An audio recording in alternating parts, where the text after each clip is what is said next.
I cannot believe in the day of the autism epidemic, as somebody reported before, polio was in the 50s when we were growing up. It was 1 in 3,000, and it was a national health crisis. Everyone rallied around the fact that we needed to find a cause and a cure. Now we have 1 in 10,000, it was 13 years ago. 1 in 166, it was 3 years ago. The CDC numbers are now 1 in 150. 1 in 94 boys will be diagnosed with autism.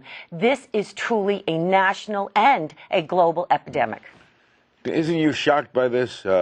Toni, aren't you shocked that they don't teach it in medical school? Yeah. Suzanne, she reached out to me immediately. She heard about my son and she called me, and she's a pioneer. I love her. When I hear her after a rep, like, I can do this, we can beat this. I mean, she's like the best person ever. So when I heard the numbers, I was definitely surprised. Yeah. Suzanne, now, you have the financial wherewithal, Bob Wright and the like, to take care of Christian. Yes. What about people who don't? That's exactly why we founded Autism Speaks. It was unconscionable that these people, thousands, millions of families across the country, were not being accepted into the community that needed help. They were just ignored. And that's why we fought so hard. And I want to thank my friend Deirdre and Don Imus, because without them, we wouldn't have gotten the Combating Autism Bill passed, which is going to give us almost $1 billion in research and education over the next 5 years. It was historic to get this passed. And I need to get the grandparents of this country galvanized around their autistic family, because you know as well as I do, we don't have any time in our families. They don't have any time. We have time to give them to make sure that this legislation gets through and we get the appropriations. Where can they get further information, Suzanne? Go to our website, autismspeaks.org, and we will be there with anything that you need. We have to get the country's attention focused on this epidemic. The Imuses are good friends, and I'm glad to see that they're involved. What does Autism Speaks do? Well, we pretty much do everything and anything. We're a 2-year-old operation. We're coming up on $60 million. By the end of this year, we will have given away $35 million in research and education and treatment. So we're really on a roll. And Hillary Clinton is introducing a bill, $350 million for treatment and services to be done, I believe, starting next year. And we're thrilled because this is what we need. We need national attention on this epidemic. Doctor, who's more likely to get it, a boy or girl? 4 times as many boys get it. 4 times as many boys. Yes, and that's why, Suzanne, I mean, listen to the rate that Suzanne said. 1 in 94 boys will be affected with autism. If your brother has it, will you likely get it if you're his brother? Well, we know that autism has a genetic predisposition. We don't yet know, exactly how it's inherited or what those genes are. But part of the research that is being so actively funded by Autism Speaks is into this very issue. Is Autism Speaks it? Autism Speaks is it. And there's nobody else doing it? Oh, well, there are many other organizations. The beauty of Autism Speaks is they brought all of the organizations together so that we can speak with one voice. He's also loved by his teammates and fellow students. That's why they came to the game with his face on signs. And when he entered the game, they went crazy. Jason got in the game, took a pass, and took a shot. He missed badly. 1 minute later, he got his hoop. A three-pointer that set the gym on fire. I was very excited. The team was excited. Everybody else was excited. But J-Mac wasn't done. He kept shooting and kept hitting. Another 3 and another 3. I was on fire. It was hotter than a pistol.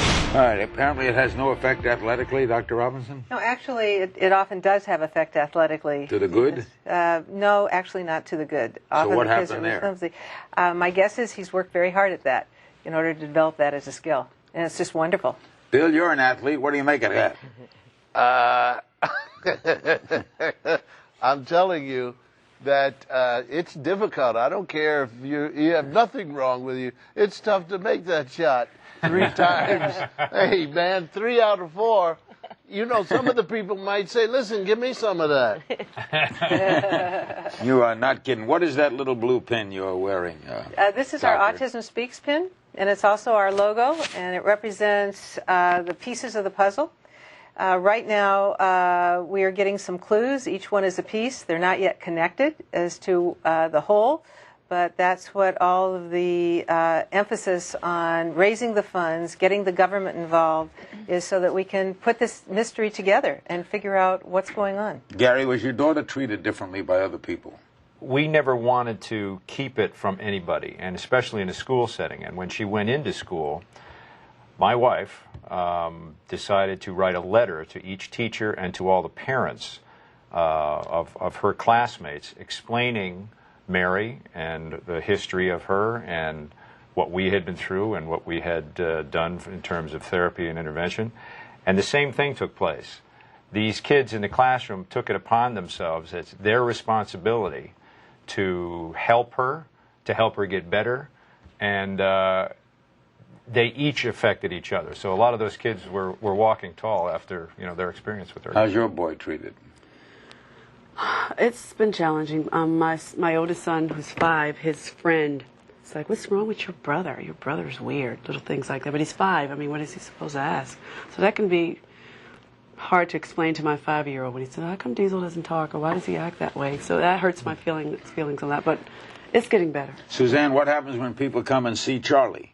What would you notice first? My Christian, Christian, I'm sorry. He doesn't really speak a lot, and he runs around a lot, and he has to have a one-on-one therapist with him most of the time. Christian, unfortunately, had a very sad regression of autism. He was developing beautifully. He hit all his milestones. He had a wonderful vocabulary. He was potty trained. So for this to happen to him was so very sad, to see this child escape into the darkness of autism. He lost his language. He lost his ability to potty train. He basically went into the darkness of autism right in front of our eyes, which was very sad to see. That's why I want to empower grandparents or anybody in the family that thinks there's something wrong. Most likely there is.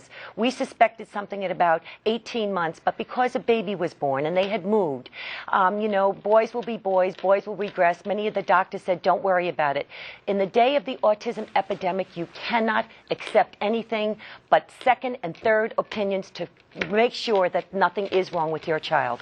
And go to our website, where we have all the developmental milestones, and you can look for yourself to see if your child is meeting those.